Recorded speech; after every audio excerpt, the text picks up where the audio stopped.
interrupt this program to activate the Scan it for the emergency alert system, Washington, D.C. metropolitan operational area because of a Posted on September 8, 2024. local weather emergency.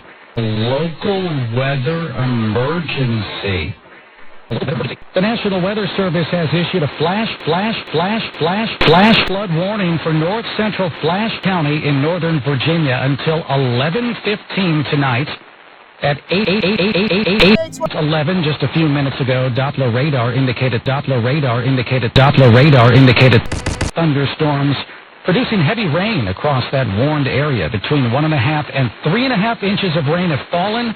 The expected rainfall rate is 1 to 2 inches in 30 minutes. Flash flooding caused by thunderstorms, flash flooding of small creeks and streams, urban areas, highways, streets, and underpasses, as well as other poor drainage in low-lying areas. Some locations that will experience the flash floods include Posted on September 6, 2024. September 7, 2024. Posted on September 8, 2024. Posted on September 10, 2024. Here we go, guys. Hi. the Plains, Marshall, Asheville, Halfway. This is in north central Fauquier County. The National Weather Service issuing a flash flood warning for that region until 11:15 tonight.